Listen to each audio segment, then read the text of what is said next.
Hi everyone. So after discussing about the dorsum of the tongue, today we will be discussing about the inferior surface of the tongue. Okay. First of all, one important thing to be remembered here is that the inferior surface of the tongue is only limited to the oral part or the anterior two-third of the tongue. Okay. Means that only the anterior two-third part of the tongue will have the inferior surface. And this is the inferior surface of the tongue. Okay. First of all, the inferior surface of the tongue is covered by a smooth mucous membrane. Okay. Then, on the inferior surface of the tongue, you will find the median fold. This is the median fold, and this median fold is termed as frenulum linguae. Here, point 1 corresponds to the frenulum linguae. Okay. On either side of frenulum linguae, you will find two prominences. And these two prominences are produced by the deep lingual veins. So these two are the prominences which are produced by the deep lingual veins. So point number 2 corresponds to the deep lingual veins. Then lateral to the two deep lingual veins, you find another fold of mucous membrane, and this is termed as the plica fimbriatum. Okay. So these folds indicated by number 3 are the plica fimbriatum. Okay. Then these openings which you can see, these openings are basically the sublingual folds with openings of the sublingual ducts. Means that this is the sublingual fold. Okay. This entire is the sublingual fold, and the openings are that of the sublingual duct, while this opening is that of the submandibular duct. Okay. It is basically the orifice of the submandibular duct. Okay. Now, this was all about the inferior surface of the tongue, and now we will be discussing about the muscles of the tongue. Okay. So tongue has a total of two types of muscle: intrinsic muscles and extrinsic muscles. First of all, one thing which is important to know is that there is a middle fibrous septum that divides the tongue into the right and the left halves. Okay, and thus each half will contain 4 intrinsic muscles and 4 extrinsic muscles. Okay, means that there is a middle fibrous septum which will divide the tongue into 2 halves, and thus each half will contain intrinsic muscles and each half will contain extrinsic muscles. So thus each half will contain a total of 8 muscles, whereby 4 are intrinsic and 4 are extrinsic. So first of all, I'll tell you the intrinsic group of muscles and the extrinsic group of muscles. Intrinsic group of muscles include superior longitudinal muscle, inferior longitudinal muscle, transverse muscle, and the vertical muscle. On the other hand, extrinsic group of muscles include palatoglossus, styloglossus, hyoglossus, and the genioglossus. First of all, talking about the intrinsic group of muscles. The function of the superior longitudinal muscle means that when the superior longitudinal muscle contracts, so which movement of the tongue is brought about? The tongue becomes dorsum concave, means that the dorsum of the tongue will become concave on the contraction of the superior longitudinal muscle. Exactly reverse of this is true when the inferior longitudinal muscle will contract.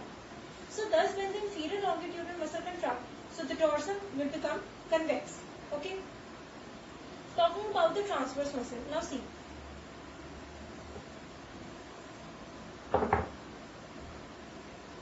This is tongue. Okay.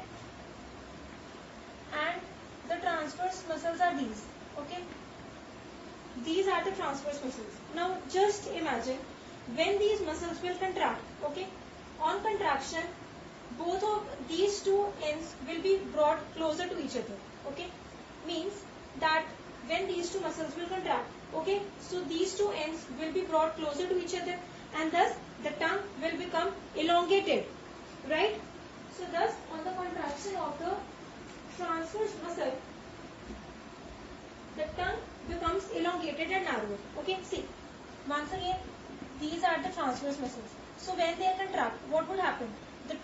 These two ends will be brought closer to each other, and thus what would be the resultant condition?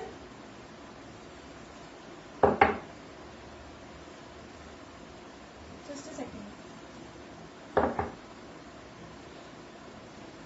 The tongue will become elongated and narrow. Okay. On the other hand, vertical group of muscle. When the vertical muscle contracts, so the action which was that of transverse, on the contraction of transverse, the action was that the tongue became narrow and elongated. Exactly the reverse is true when the vertical group of muscle will contract. So when the vertical group of muscle contracts, so the tongue, when this muscle will contract, so the tongue will become broad and it will flatten out. Means that on the contraction of the vertical group of muscle, the tongue will become broad and it will flatten out. Okay? While on the contraction of the transverse group of muscles, the tongue will become narrower and elongated. Right? Okay. So this was all about the intrinsic group of muscles. Now talking about the extrinsic group of muscles.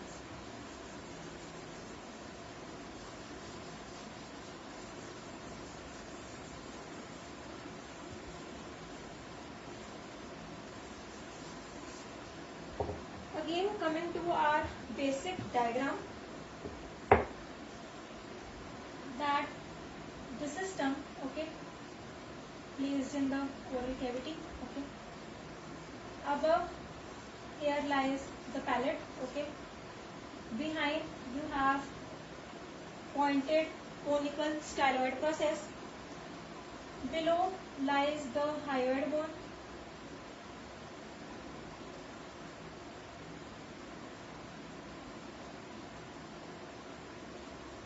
Okay, and over here, somewhat over here will be the mandible in such a way that the superior genital tubercle will be over here and the inferior genital tubercle will lie on a lower position. Okay, so this is palate, this is the styloid process,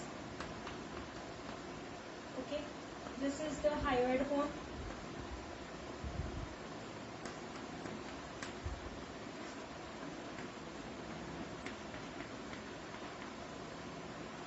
and the upper is the superior genital tubercle and lower one is the inferior genital tubercle. Okay.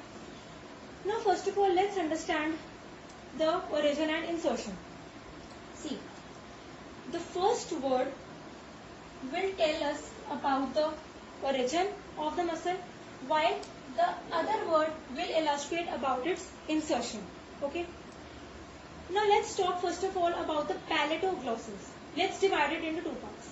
The one is palate and the other is glossus. Okay. Palato means that the muscle takes its origin from the palate. Glossus means that it is being inserted onto the tongue. Okay. So palatoglossus is the muscle taking origin from the palate, and getting inserted onto the tongue. Okay. So this is the palatoglossus muscle. Okay. Talking about styloglossus, again dividing the word into two parts. Stylo and glossus means that the muscle is taking origin from the styloid process and is getting inserted onto the tongue. Glossus, just remember one thing, that whenever you find the term glossus, so it always means tongue. Okay. So the styloglossus is a muscle originating or taking its origin from the styloid process and getting inserted onto the tongue. Hyoglossus, again dividing it into two parts, hyo and glossus. Hyo means hyoid bone. Thus, hyoglossus is the muscle taking its origin from the hyoid bone and getting inserted onto the glossus or the tongue. Lastly, you have the genioglossus. Genio means that the muscle is taking origin from the superior genital tubercle or the upper genital tubercle and it's getting inserted onto the tongue. Now, genioglossus is a fan-shaped muscle, okay, and it has three types of fibers. that the upper fibers, genioglossus muscle has three types of fibers.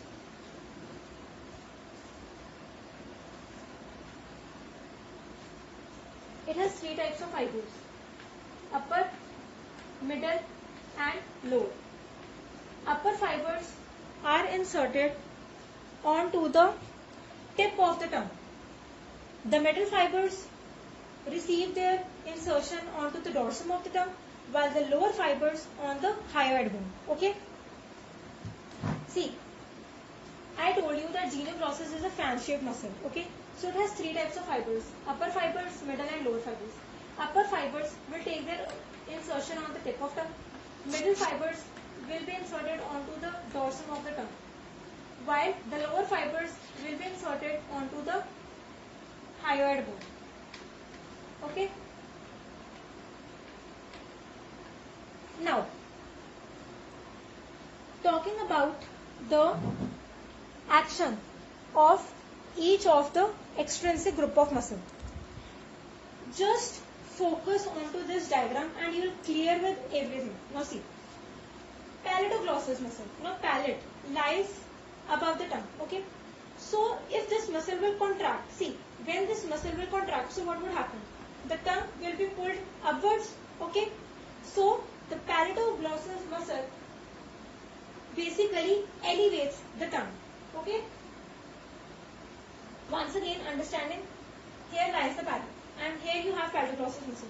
Now when the palatoglossus muscle will contract, it will contract in this way, such that the tongue will be elevated in an upward direction. So thus palatoglossus carries out the elevation of the tongue. Right?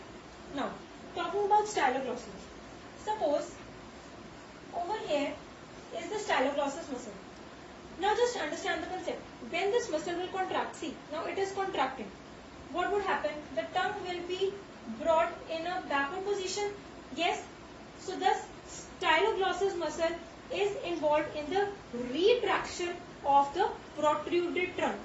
Means that it will retract the protruded tongue. Okay. It will bring the tongue back to its position. Hyoglossus. If this is the hyoglossus muscle, when this muscle will contract, see, it is contracting. So what would happen? The tongue would be brought down. So thus hyoglossus will depress the tongue. Okay. And lastly, genioglossus. Genioglossus will protrude the tongue. Okay. Once again, explaining you about the action of the extrinsic group of muscles. See, over here is the palate. Okay. And here is the tongue. Suppose if this is the palatoglossus muscle, so when this muscle will contract, now see, like this muscle will contract, okay, what would happen? The tongue will move in an upward direction and thus palatoglossus brings about the elevation of the tongue, okay.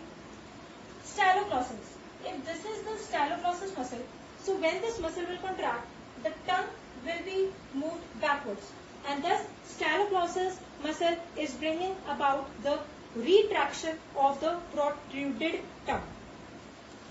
This is the hyoglossus muscle. When this muscle will contract, so the tongue would be brought up in the downward direction and thus hyoglossus is considered to be the depressor of the tongue. It will depress the tongue.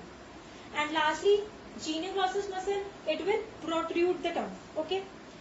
Now, two important things to be remembered about the genioglossus muscle is that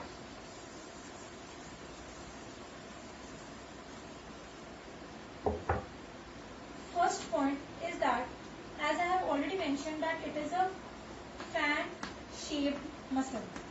Okay.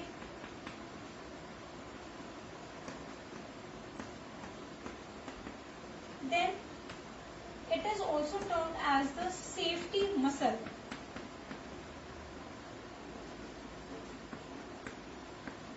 Safety muscle, or it is also termed as the life-saving muscle.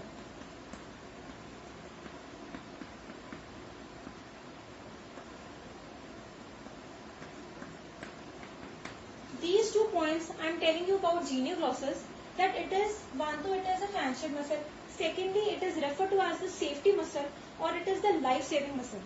The reason being is that genioglossus is the only muscle which is involved in the protrusion of the tongue. Okay.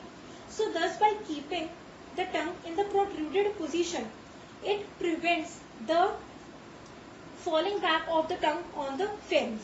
Because if in case due to the paralysis of the genioglossus muscle, if the tongue falls on the pharynx, so what would happen?